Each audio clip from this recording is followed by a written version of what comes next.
Hello there, this is the March 11th recap of the Russian invasion of Ukraine. First, we have Russian strike and asylum in Kharkiv. The number of victims is yet unknown. According to Kharkiv Oblast Governor Oleh Syniehov, 73 people were evacuated, but 330 were still inside at the moment of the attack.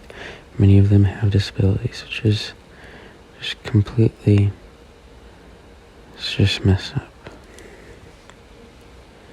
Zelensky, it's impossible to predict, but when Ukraine will win, we have already reached a strategic turning point. We are already moving towards our goal, our victory. We need time, patience, and wisdom, energy. We need to do our job to the best of our abilities. End quote. Zelensky addresses the nation. Ukrainians, who are proud people who always defend their land, and will not give the occupier a single piece of this land, not a single % of their freedom.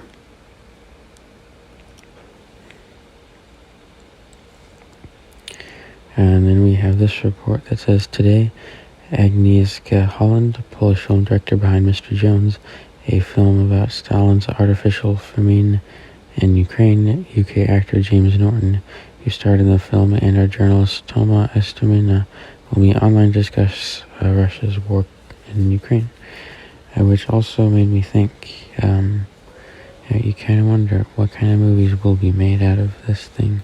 Obviously, I'm not saying we should be focusing on the entertainment aspect. I'm just saying that, this is history in the making.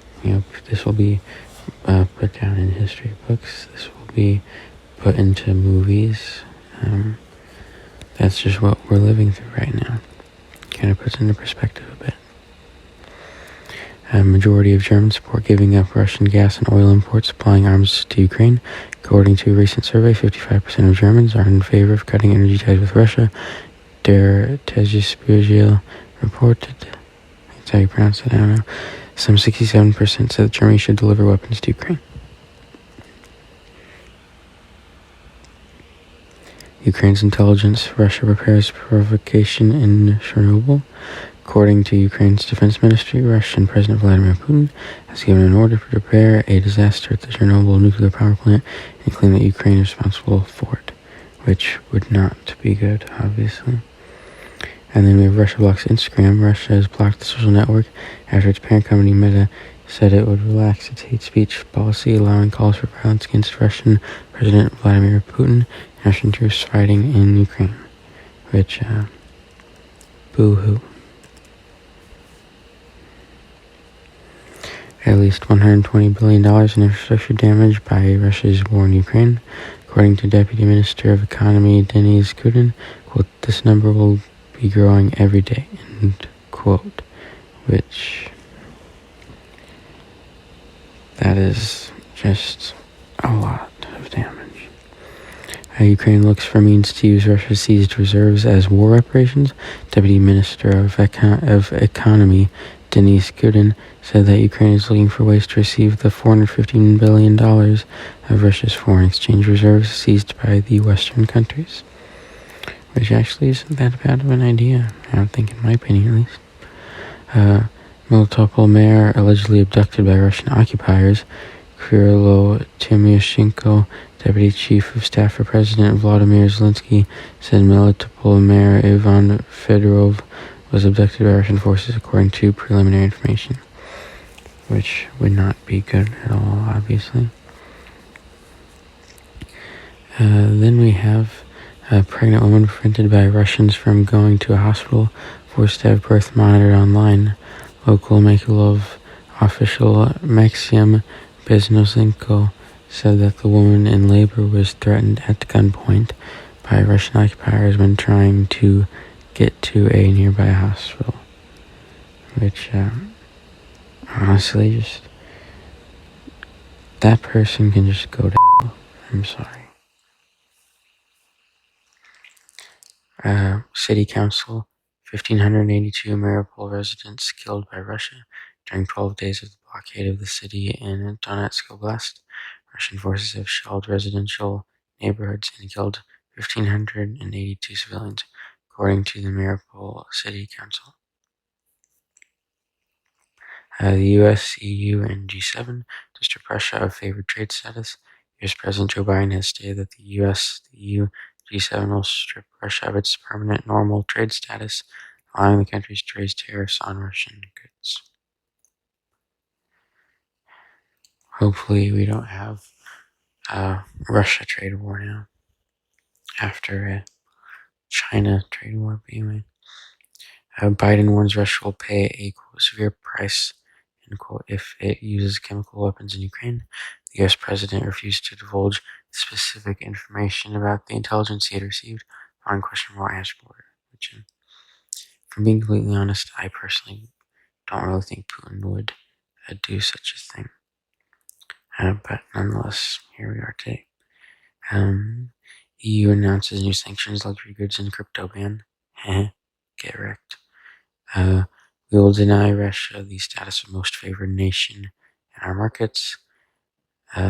This will revoke important benefits that Russia enjoys as a WTO member, end quote, said European Commission President Ursula von der Leyen.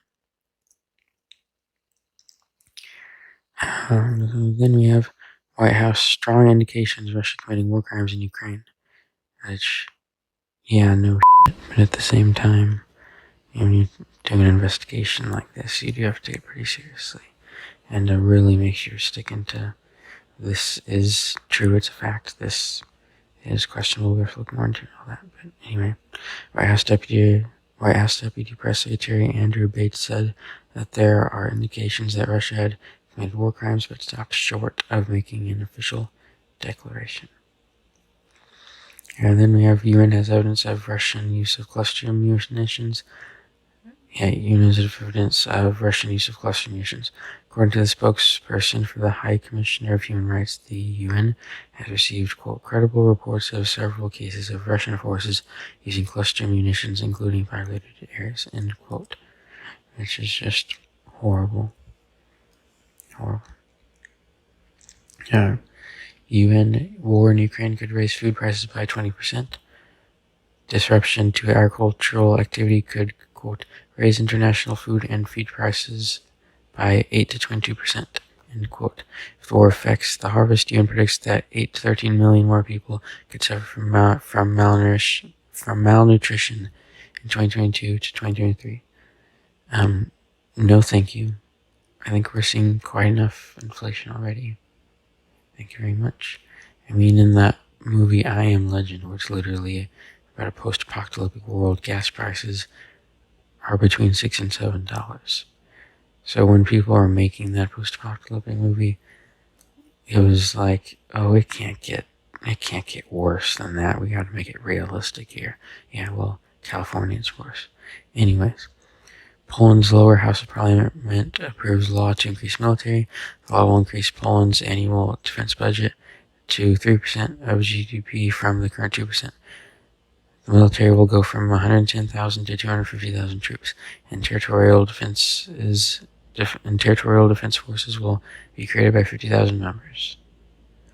So that's good, in my opinion at least. I think that's pretty cool.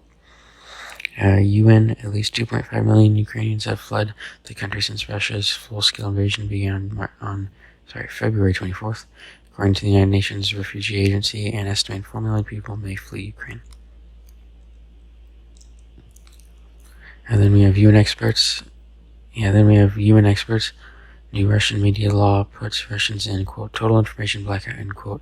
Experts appointed by the UN Human Rights Council said Russia's implementation of a, quote, punitive fake war news law is an alarming move by the government to gag and blindfold the entire population, end quote. And last but certainly not least, we have Ukraine, very dramatic footage of a Russian convoy ambush yesterday showing the destruction of a T-72B3 and a BTR-82A, as well as the detonation of an unseen Russian vehicle. Which, that is just crazy.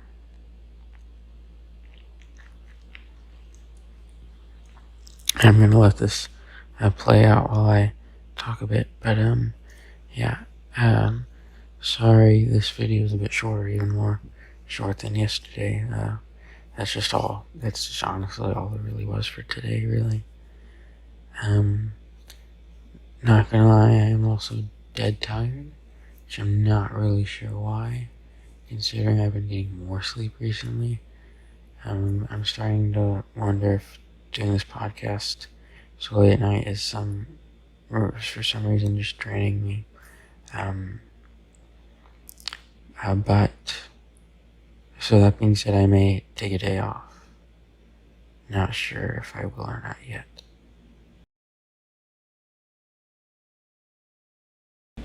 But yeah, should be back tomorrow for another update. And as always, glory to Ukraine.